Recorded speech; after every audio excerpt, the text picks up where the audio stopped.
오늘 문학사인데요. 오늘부터 이 문학을 하면서 이제 사가 붙었어요. 우리가 한국사 수능 보신 지 얼마 안 된 선생님들은 한국사 그쵸 좀 연관이 될 것 같습니다. 어쩔 수 없이 우리나라만의 특수한 그런 우리 과거가 있었잖아요. 근데 올해는 또 우리가 1919에 있었던 3.1 운동 때문에 100주년이라서요. 지금 혹시 TV를 많이 보셨다면은 100주년 때문에 여기에 관련된 시험이 나올 거라고 생각이 듭니다. 예, 나올 것 같고 재작년부터 계속 시험이 시사에 관련돼서 나오더라고요. 우리 기출이 보면은 분석을 하다 보면은 그래서 여기에 또 이거에 우리가 3.1 운동을 하기까지 우리 이때만 해도 그 전에 우리가 알고 있던 민족이라는 단어, 그 전에는 백성이나 우리가 이 민족과 국민이라는 단어가 우리한테 얼마나 소중한지를 계속 그 시사 프로그램이나 역사, 이 한국사 강의하는 프로그램에서 계속 말을 하고 있거든요.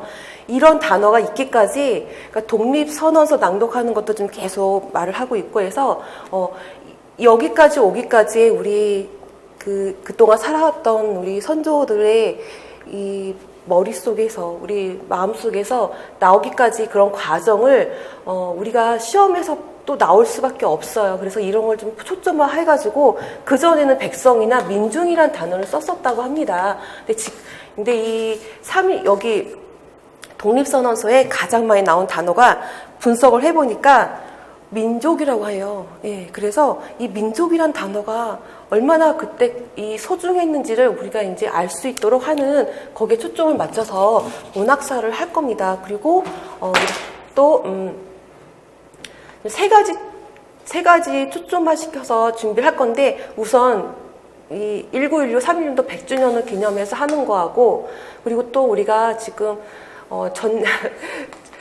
전쟁, 이제 종전이라는 말로 하고 있죠, 지금. 종전이라는 말로 하고 있는데, 여기가 지금 작년부터 많이 지금 하고 있기 때문에, 우리 한국전쟁이란 말을 쓰지 말자고 하는 학자들이 많기 때문에 저 또한 그냥 6.25라고 말을 할게요. 우리나라에 과연 6.25이라는 한국전쟁만 있었냐 하면서 한국전쟁이란 말을 좀 더 명확하게 해야 된다라는 말이 있기 때문에 6.25라고 제가 말을 할 겁니다. 앞으로. 그랬을 때 6.25 종전이 이제 앞으로 다가올 거라서 6.25에 대해서 다시 한번 우리가 6.25 분단 또 6.25 전쟁을 겪으면서 또 그 후에 아팠던 거, 그래서 지금까지 오기까지 이 분단 문학에 대해서 많은 관심을 갖고 있기 때문에 분단 문학도 좀 자세히 볼 거예요. 제가 재작년 강의할 때까지만 해도 분단 문학에 대해서 또 상처, 아픔 그런 쪽으로는 들춰냈는데 여기까지 오고 이거를 어떻게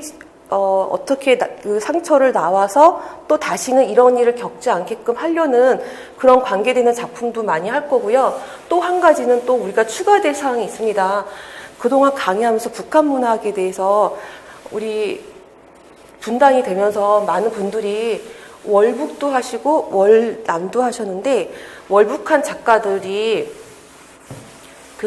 책을 낸 거에 작품을 낸 거에 대해서 별로 분석하지 않았었어요. 사실 저 또한 강의를 하면서 거기에 초점화시켜서 강의를 한 적이 없는데 올해는 그 월북한 작가들 특히 박태원 작가분이 그렇게 하셔서 또 월북하셔도 계속 작가 생활을 꾸준히 하셨고 작품도 꾸준히 내셨던 분 중에 대표적인 인물이시고 그래서 세 가지에 초점해가지고 이 문학사 강의를 하려고 해요.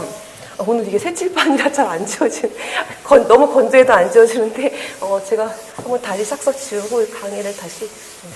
그래서 그 세 가지의 중심으로 문학사 강의가 이루어질 거고, 시험 또한 그렇게 예상을 하고 있거든요. 그래서 제가, 처음부터 왜 이호석의 메밀꽃 필 무렵 1936년도 작품인데, 그 당시 문학사 할 때는, 그 30년대 작품 가장 우리가 우리말을 못 쓰는 그런 우리 조선어 이제 못 쓰게 금지했잖아요. 그런데도 그때 당시에도 이렇게 작품을 발표하신 분들을 많이 시험에서도 그렇고 우리가 문학사 할 때도 되게 초점화해가지고 공부를 했었습니다. 시험도 그렇게 나왔었고요. 그리고 또 30년대 작품이 우리한테 좀 완결이 됐다는 그런 인식을 주는 작품들이 되게 많았었어요. 그런데 제가 문학사 하는데 왜 갑자기 이호석의 메밀꽃 필모를 갖고 왔냐면 여기까지 오기까지 우리가 그 전에 문체 또한 문체도 그렇고 시점도 그렇고 우리가 그냥 이 말하는 거와 쓰는 거 언문 일치라는 것도 그렇고 또 이렇게 서정적인 거 지금 산문이요 서정적인 감각을 띄고 있는 거예요. 그 책 고점이 지금 이 이호석 작품의 메밀꽃 필모리에 다 녹아져 있어요. 그래서 여기까지 오기까지 그 이제 전 작품 다시 내려가서 볼 거예요. 볼 건데 잠깐 읽어볼게요. 문학사 한다면 대부분 우리 선임들께서 좀 너무 어렵게 했던 기억 때문에 힘들 것 같다는 생각이 들어가지고 좀 아름다운 작품으로 시작을 먼저 해보려고 합니다. 그래서 이즈러는 졌으나 보름을 갓 지난 달은 부드러운 빛을 흐붓이 흘리고 여기 제가 밑줄 친 부분은 늘 시험에 계속 어느 시험이든 다 나왔던 중 그 대표적인 거라서 많은 분들이 또 암기하고 계시는 분도 많더라고요. 예. 그래서 흐붓이 흘리고 있다. 대화까지는 70리의 밤길이고 고개를 둘이나 넘고 개울을 하나 건너고 벌판과 산길을 걸어야 된다. 이제 그 상황인데 길은 지금 긴 산 허리에 걸려 있고요. 밤중을 지나 무렵인지 죽은 듯이 고요한 속에서 여기 이제 진짜 우리 머릿속에 늘 남아있는 요 대표적인 짐승 같은 달의 숨소리가 손에 잡힐 듯이 들리며 홍포기와 옥수수 잎새가 한층 달에 푸르게 젖었다. 거의 저는 문창과를 나와서 그런지 이런 문장을 보면 되게 생각을 막 평상시에는 애써서 하려고 하는데 이런 문장을 보면은 자연스럽게 생각이 드는 그림처럼 글이 펼쳐지는 이제 그런 것 때문에 시험에 나오긴 하겠죠. 달에 푸르게 젖었다. 달에 푸르게 젖었다. 산허리는 온통 메밀밭이어서 피기 시작한 꽃이 소금을 뿌린 듯이 흐뭇한 달빛에 숨이 막힐 지경이다. 그쵸? 꽃이 소금을 뿌린 듯이 우리 메밀꽃 하얀 게 밤중에 이렇게 다 보면 진짜 붉은 소금이 공중에 떠 있는 것 같은 느낌이 들잖아요. 붉은 대공이 향기같이 애잔하고 나귀들의 걸음도 시원하다.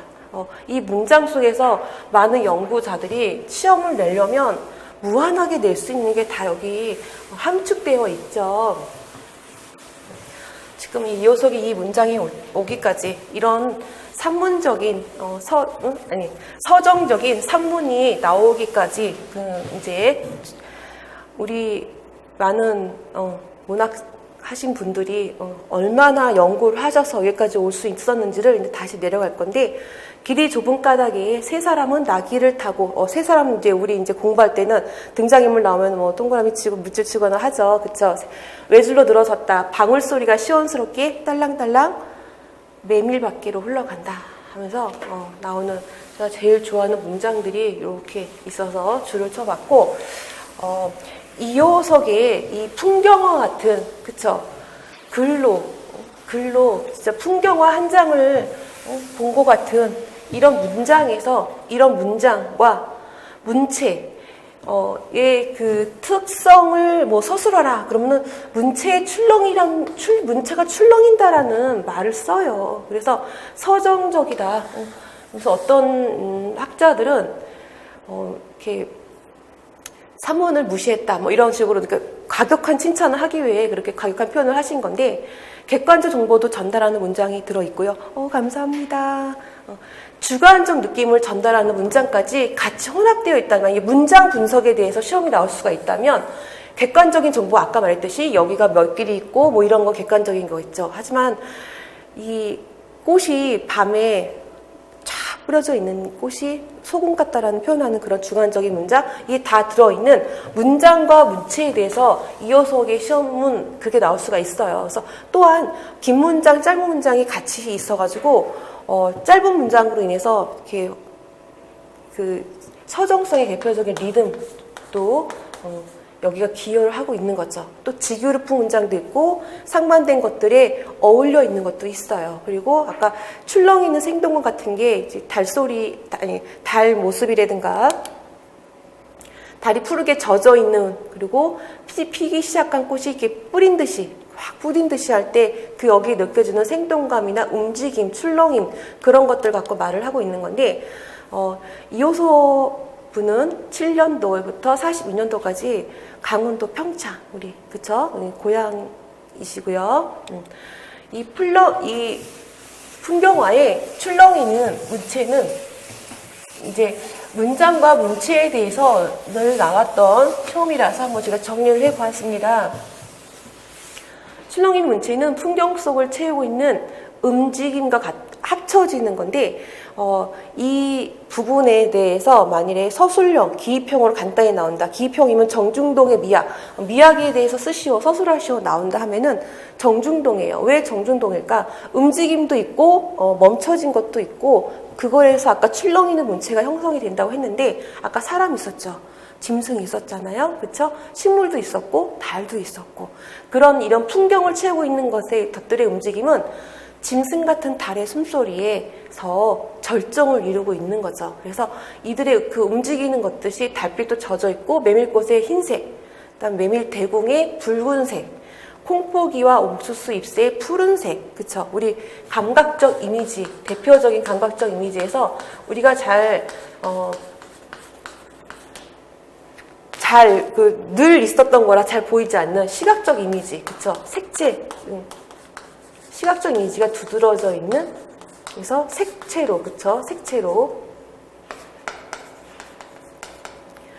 색채의 뒤섞임을 품고 있어서 밤중을 지난 무렵인지 죽은 듯이 고요한 가운데 현란한 생명의 약동, 그쵸?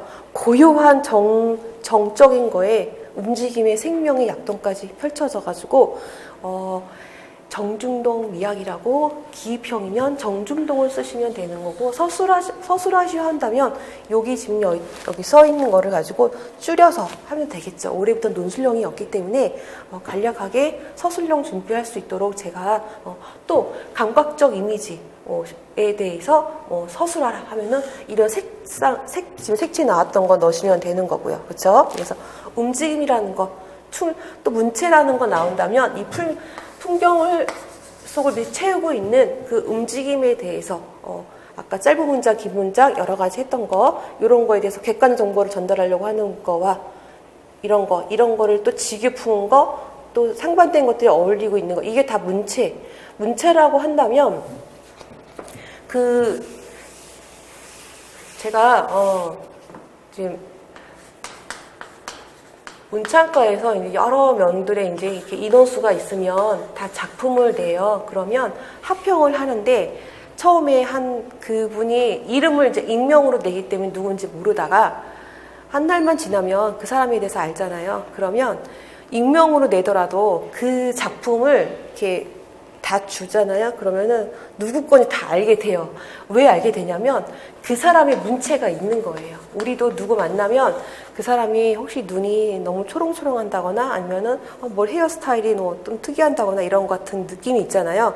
그런 것처럼 작품을 봤을 때 그 작가들이 그 특이한 개성, 스타일 같은 게 있어요. 그런데 이호서 문장을 보면은 늘 그런 건 아니지만 객관적 정보와 주관적 느낌을 잘 섞어서 긴문이나 짧은, 어떤 분은 좀 단문 형식으로 많이 가는데 이분은 좀 섞어서 가기도 하고요. 또 이분의 그 주제 의식이라든가 이분이 말하려고 하는 그런 것들은 어떻게 되냐면 누구를 만났을 때 우리가 보면은 그 사람은 되게 고민이 많은 것 같아요. 고민이 많은 것 같은데 그거를 늘 불만을 막 품어대는 분들이 있는가 하면은 어떤 분은 고민이 있는 거를 이렇게 딱 생각을 인식을 하신 다음에 그거를 가지고 이렇게 끙끙끙 앓는 게 아니라 좀 다른 거로 대체해 가면서 풀어나가는 분이 있거든요. 이호석 분이 그런 분이세요. 문제를 발견을 해요. 이 당시에 얼마나 힘들었겠어요. 그쵸?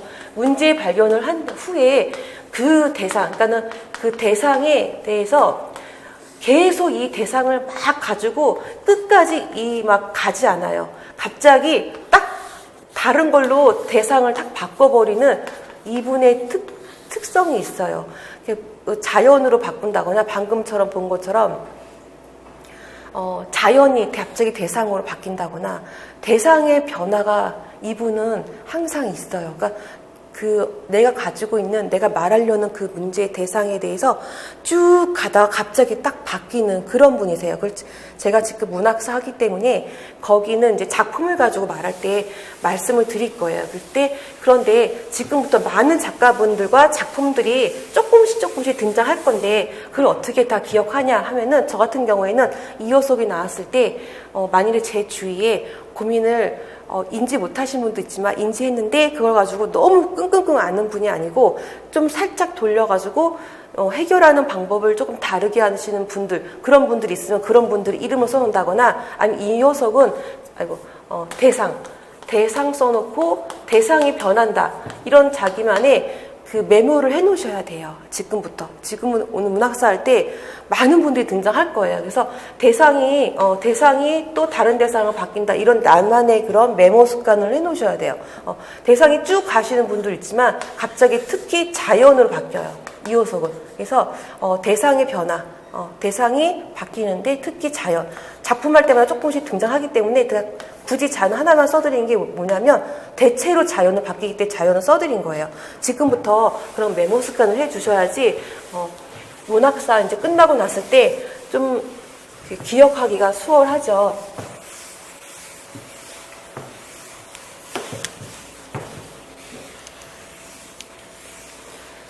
그래서 제가 방금 강조한 것처럼 이효석의 그럼 자연은 무엇이냐라고 시험에 나올 수가 있습니다. 다른 분들의 자연은 진짜 특히 우리 여기 지금 나와주는데 이병기, 이태준의 우리 달밤이라든가 폐강냉 같은 데 보면은 대표적으로 우리 대동강이죠. 폐강이란 말이 대동강인데 대동강이 찰랭이에요. 얼어있다 그런 말인데 제목은 그 작품 할 때 다시 말씀을 드릴 건데 다른 분들의 자연과 구별이 되기 때문에 시험이 나올 수가 있습니다. 왜? 이분의 자연은 무엇이냐? 방금 말씀드린 것처럼 현실을 잊게 만드는 거예요. 내가 너무나 힘들어. 한데 저 같은 경우 되게 힘들 때 딱 맥주 한 캔에 영화 보면서 아니면 착한 사람의 눈빛을 본다고 하는데 저 같은 경우 그렇게 스트레스 푸는데 이분 같은 분은 어떻게 푸냐면 환상을 만들어요. 우리가 존재할 수 있는 것, 존재할 수 있는 게 무엇일까? 이효석의 여기 나오는 등장인물들이 내가 존재할 수 있는 거 뭐냐? 지난날의 과거의 기억이야. 기억으로 살 수 있는 거야. 우리 지금 그 시나 뭐 이런 그 주인공이 문학에 빠져서 있는 드라마가 있어서 제가 잘 보는데 남자친구라는 드라마를 좀 보는데 그 주인공도 보면은 그 자기 여자친구한테 그런 말을 하죠. 우리가 푸바에서 있었던 좋은 기억으로 지금 힘든 현실을 이겨내자. 막 그렇게 말을 하잖아요. 이효석은 어떻게 하냐면 나의 그 한순간 젊었을 때 만났던 그 어떤 여인으로 인한 그 행복한 그 기억, 근데 그 기억이 너무 아득해가지고 환상처럼 느껴지는 거예요. 그런 식으로 내가 그냥 매일매일 힘들게 사는 그런 사람인데 그런 기억, 환상을 가지고 그 현실을 읽는 대상이 뭐냐면 이분한테는 환상인 거예요. 그 환상적인 거를 어떻게 가져오냐면 자연이란 대상으로 갖고 오는 거예요. 그래서 환상, 중요한 단어이고 애수, 생활의 차단 또는 부재에서 빚어지는 미예요. 이 환상에 대해 서술하라면은 이효석의 환상은 뭐냐면 아득한, 내가 정말 한순간 어떤 여인을 만나서 아이를 가진지 몰랐지만 그런 거, 또 아니면 다른 작품에서 지금 다 한다면 지금 매물것만 얘기하는 게 아니라 내가 생활에서 느껴지는 그런 차단 같은 거, 힘든 거, 내 생활이 없는 거에 대한 부재, 현실이 없는 거에 대한 부재, 그런 거에 대한 빚어지는 걸 가지고 그걸 다 이겨내는 거를 어떻게 이겨내냐면 환상, 그 안에는 기억이 존재하고 있는 거죠. 그쵸? 그게 이분의 미학인 거예요. 그래서 이효석의 자연에 대해 서술하라 하면은 요거를 쓰시면 되는 거예요. 그리고 그럼 다른 분들의 자연은 어떠냐?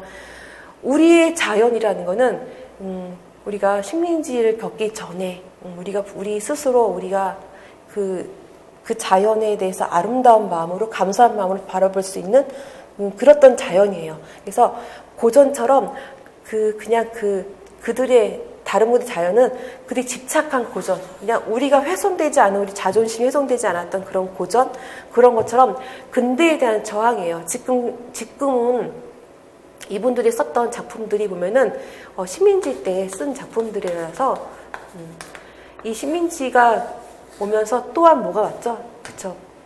자본주의가 들어왔고 산업화가 들어왔잖아요. 그들이 갖고 온 것이 정말 순수하게 자본이고 산업화면 괜찮은데 수탈을 하려고 우리 이렇게 그 철도도 놔주고 그 길도 막 닫고 그 묘도 다 없애고, 묘를 없애는 이유는 도로를 놓겠다 뭐 이런 명목으로 하고 있지만 결국은 우리 안에 있는 자연에 있는 나무들이면 모든 것, 식량에서부터 모든 걸 가져가기 위해서 그 돌을 놓는 거고 묘를 다 없애고 하는 거잖아요. 그런 거에 대한 저항이에요. 우리 이 다른 분들이 말하는 자연, 이 당시에 말했던 자연이라는 거는. 그래서 이 근대가 주는 게 우리에게는 근대만 온 게 아니라 플러스 수탈이라는 빈곤을 겪었기 때문에 저항할 수밖에 없었죠. 그리고 이 농건도 이분들이 갖고 있던 땅들이 갑자기 그 농토 개혁을 한다고 그러면서 그것도 시간도 짧게 주면서 또 어려운 서류로 인해서 자기의 땅을 그 신고를 해야 되는 걸 못하게 하는 그런 거를 겪으면서 다 소장농으로 바뀌잖아요. 자기 땅을 다 잃고. 그래서 우리한테는 대제주란 말이 사실 없죠. 그래서 부르주아란 말도 사실 없었고, 그 앞에는 굳이 읽는다 하면 소지주였고, 소부르주아란 말이 우리나라한테만 존재하는 그런 이 근대에서 존재하는 그런 단어들이잖아요. 그래서 그런 자연이에요. 다른 분들이 말하는 자연은. 그래서 이호석의 자연에서 묻는다 하면은 많은 분들이 자연이 자연이지 이호석 자연은 또 있어 하는 것처럼 되게 어려워하세요. 그래서 제가 시험 문제 대비형으로 갖고 왔고요. 이제 지금부터 개와 공간으로 갑니다. 고전하기 전 고전은 이제 다음 시간에 진행을 하고 다음 시간에 다다다 음달이죠. 제가 지금 강의가 1, 2월이 현대시고 3, 4가 현대소설이고 이제 5, 6, 7, 8이 고전인데 이때 이제 고전하면서 개화공간 전권 이때 가져올 거고요. 지금 문학사는 개화공간부터 시작을 하고 제가 서두에 말씀드린 것처럼 우리 100주년 때문에 되게 중요하게 나올 수밖에 없어요. 이 개화공간이라는 이 공간에서 어떻게 3.1운동까지 갈 수 있었을까라는 생각을 이제 해보는 거죠. 구소설과 이제 근대소설 안에 가운데 과도기란 말을 하죠. 신소설이 있는데, 그럼 신소설은 이제 많은 학생들이 처음 이거 가르치면 신이 붙었기 때문에 이 순서를 또 바꾸시는 분들이 있는데, 그거 좀 주의해 주시고, 신이 있다 그래가지고 이거를 순서를 바꾸시지 않도록. 근대 오기 전에 그럼 신소설은 무엇일까라는 물음을 하겠죠. 그렇죠? 하겠죠. 문학사의 과제가 이 당시에 상당히 문학하신 분들한테도 과제였어요.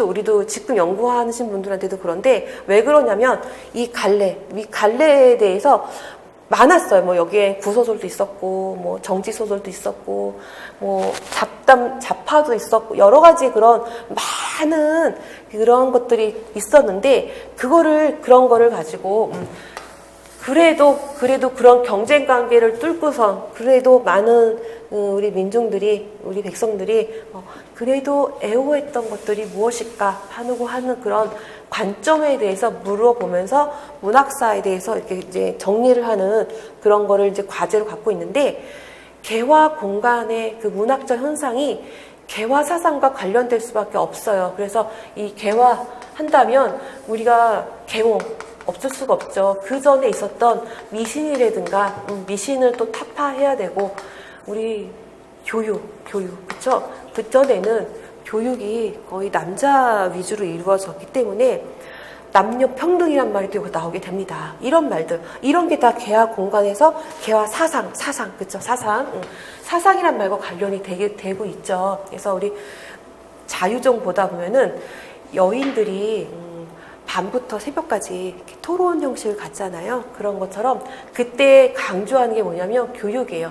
또한 뭐 이성, 그쵸? 이성에 대해서도 말을 하고 있고, 그래서 이 개화사상, 사상이란 말을 하는 거는 이 계몽이 아무래도 들어갈 수밖에 없는 거예요. 그래서 이 문학이 순수하게 우리가 지금 알고 있는 그런 순수 문학이 아니라 수단으로 약간 편향된 그런 게 있죠. 그래서 우리가 그룹 같은, 여기에 뭐 지식을 담기 위한 그룹 같은 역할을 하는 게 이 당시의 문학이었어요. 그래서 순수히 문학 자체 그만으로의 그런 가치를 막 하는 게 아니라 지식을 전달하는 계몽을 하기 위한 그 그룹 정도 그 수단이었다는 거예요. 그래서 약간 편향된 인식이 이 당시에 존재했어요.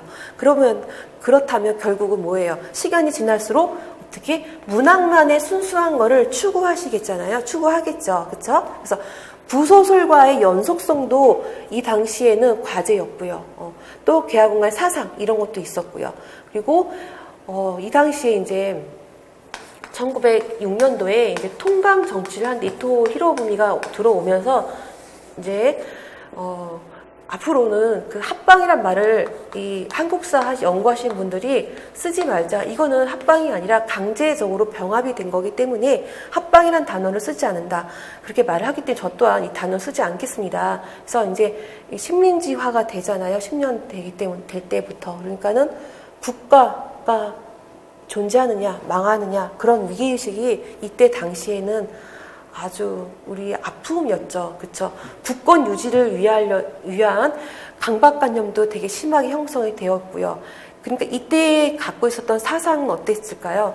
조급하고 과격하고, 그래서 이 당시에 만들어진 뭐 드라마나 그런 작품들 보면은 이런 것들이 포함이 되어 있습니다. 이런 말들을 제가 왜 드리냐면 신소설 방향이 이래요. 이런 것들이 다 녹아져 있는 게 우리 신소설 방향입니다. 그래서 신소설의 그 작품이 나왔을 때 그 당시에 그런 배경을 뭐 서술하시오 한다면 이런 것들이 다 녹아져 있다라는 거 생각을 하셔야 돼요. 신소설 하면은 문학은 뭐야? 약간 수단적인 거로 편향이 되어 있고 거기에는 개봉을 담아야 되고 지식을 담아야 되고 많은 민중들을 국가 전망이 달려 있는데 막 깨우쳐야 되고 막 그런 것들을 한 수단이에요. 그거를 어떻게 하냐? 문학으로 하는 거예요. 문학 자체의 그런 가치를 높이려고 하는 게 아니라 문학은 그 당시에는 그렇게 수단으로 이용이라 말하는데 좀 편향되게 사용되었다는 거죠. 신소설 나온다 하면은 대표적인 키워드를 이게 체크를 하셔가지고 국가 전망이라는 키워드도 있었고 사상은 어떤 사상일까요? 조급하고 과격했어요. 과격이란 말을 좀 기억을 해주셔야 할 것 같습니다. 이 당시에 나왔던 작품들을 보면은 그런 사상의 조급성과 과격성이 담아져 있어요. 그 뜻은 뭐냐 하면은 뭔가 자세하게 인식하고 정확히 구체화해서 하지 않고 어떤 분이 갖고 있던 아픔이 그대로 뿜어져 나오는 그런 작품들이 되게 많다는 거예요. 서사 건국지가 7년도, 통강정치가 6년도라고 말씀을 드렸잖아요. 7년도에 나왔어요. 그러면 이 당시에 우리가 알고 있는 정치소설이란 말이 되게 우리한테는 지금 좀 낯설게 들릴 수 있는데 방금 말씀드린 것처럼 6년도에 통감정치가 들어오면서 그리고 문학이란 수단을 가지고 소설을 만드는데 정치소설인 거예요. 정치소설. 우리한테는 이 당시에 이 정치란 말이 되게 이 당시에 되게 낯설고 문학사 할 때도 되게 낯선 느낌이 들 거예요. 왜냐 이 부분을 많이 가져오지 않았었기 때문에. 그런데 일본은요 이 당시에 그 의회 제도였어요. 의회 제도였는데 우리한테는 그런 게 없었잖아요. 그쵸? 그런데 이인직이라는 분이 상당히 안 좋은 안 좋은 느낌이 드는 이 인직이라는 분이 40살이 넘어가지고 일본으로 정치를 배우러 유학을 갑니다. 그런데 놀란 거죠. 거기에는 의회 제도가 이미 다 되어 있고 당들이 신문이라는 매체를 통해서 자기네들이 앞으로 우리가 막 선거할 때 막 내는 공약 같은 거를 이 신문이라는 매체를 통해서 이미 다 하고 있는 거예요. 그래서 이인직이 놀란 거예요. 그래서 이 정치에 대해서 공부해가지고 우리나라에 가가지고 해야지 했는데 우리나라 현실은 정치를 할 수 있는 현실이 아니잖아요. 그리고 또한 우리의 그런 주권 또한 이제 존망 단계였고, 그리고 의회제도도 없었고 하기 때문에 좀 이 정치 소설이 우리나라에서는 이런 말을 좀 하긴 그런데 약간 번역 정도, 이 일본이란 나라에 이렇게 이런 당 의회제도에 의해서 펼쳐지고 있는 그런 거에 대한 약간 번역 수준에서 조금 더 심의를 기울이는 그런 정도의 소설이 등장을 하게 됩니다. 이 당시에. 그래서 정치 소설 하면은 문학사 할 때 정치 소설도 해야 돼 하는데 일부 우리 지금 이 100주년을 가기 위한 배경을 다 알아야 되기 때문에 소설의 묘사력을 빌려가지고 정치 사상을 피는 거예요. 그냥 막 우리가 올해부터 뭘 하겠습니다 하는 것보다 소설의 힘을 빌리는 거예요. 그래서 민중들이 우리들뿐만 아니라 사람들은 이야기를 좋아하잖아요. 그렇죠? 이야기의 매력에 빠지기 때문에 이야기를 만들면 민중들한테 공약을 하고 신문 매체에 논소를 하는 것보다 훨씬 효과가 좋았던 거예요. 그래가지고 정치 소설이 있었어요. 일본에 있었기 때문에 우리 또한 우리나라에도 이렇게 약간 번안 수준 정도 해가지고 들어오는데 우리나라에는 서사 건국지가 7년도에 있었다라는 거. 정당의 의견을 대중에게 전달하는 거예요. 그래서 국사 소설의 성격을 띠고 있는 거죠. 이 정치 소설이.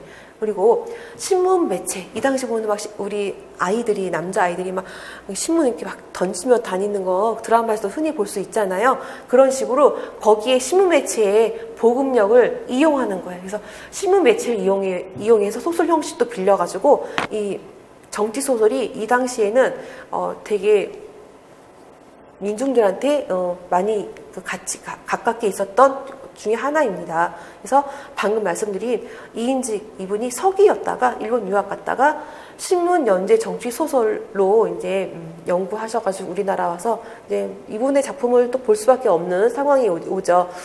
1862년생이고 1916년까지 사셨고 대의 정치가 없는 우리 현실, 의회 정치가 없는 우리 현실에서는 정당 당수의 정견 발표에 그런 게 할 수가 없는 우리 현실, 그쵸? 하지만 그래도 우리한테 이런 정치 소설이라는 게 있었다라는 거. 서사 건국지 7년도 작품이고요. 현대 소설 할 때 잠깐 제가 이거에 대해서는 말씀을 다시 한번 내용에 대해서는 할 겁니다. 지금은 전체적인 흐름을 보는 시간이기 때문에 지금 슬라이드가 잘 보이서 한 번 더 지우려고 하는데 이게 지금 설중매예요. 여기 보면은 정치 소설하고 여기 지금 한자로 써 있는데 지금 멀리서는 안 보이는데 가까이서는 보일 것 같은데 설중매 써 있고 그렇죠? 이렇게 정치 소설, 설중매 이렇게 이 당시에도 이렇게 이런 말들이 우리나라에 물론 이 설중매 또한 기초 초안은 일본 스와스데이츠라고 좀 이따가 제가 말씀 다시 한번 드릴 건데 그거에 해서 우리 당시에 우리 그 민중에 맞게 살짝 바꿔서 나온 소설이긴 합니다. 그래도 이렇게 정치 소설하고 나왔다라는 거 기억 혹시 좀 더 오래 갈 수 있도록 하기 위해서 제가 사진을 갖고 왔고요. 개화기의 그럼 3대 정치 소설은 방금 봤던 부연하게 정치 소설 중에 설중매 방금 봤고 8년도 작품이고요. 그리고 이인직의 은세계 8년도 작품이고 이해조의 자유정 우리 여인 4명이 매경이라는 여인의 생일날 와가지고 같이 토론 형식으로 물론 토론의 그런 모습, 대화의 모습을 갖고 있는 자유정 이런 것들이 정치소설, 개화기의 정치소설의 세계라는 것 말씀드리고 아까 스에이로 대초라는 분의 그 작품에 약간 우리나라에 맞게 세추바이 해가지고 설중매 일본 말인데 이걸 기초로 해서 우리나라 당시에 맞게 인물이나 뭐 배경 같은 거를 이제 맞춰서 맞게 좀 바꾼 거라고 합니다. 이 설중매가요. 그리고 김태준의 조선 소설사의 이인직이 신극, 설중매를 그전에는 설중매를요 2인직 작품이라고 알고 있었었는데 왜 그러냐면 이분 그렇게 알고 있었다가 이제 정확히 2인직이 아니다.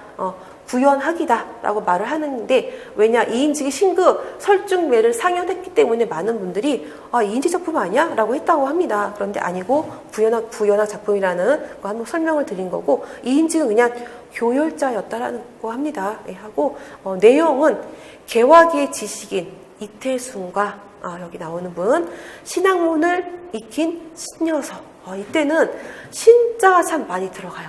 신여성, 신학문 외에 그전에는 이제 없었던 학문들이 다시 이제 들어오고 미국이나 다른 서양 작품들이 우리 일본 유학 간 분 통해서 들어오고 여성들한테 또 교육이라는 제도가 계속 하자 해가지고 교육받은 여성들이 또 등장을 하고 있고요.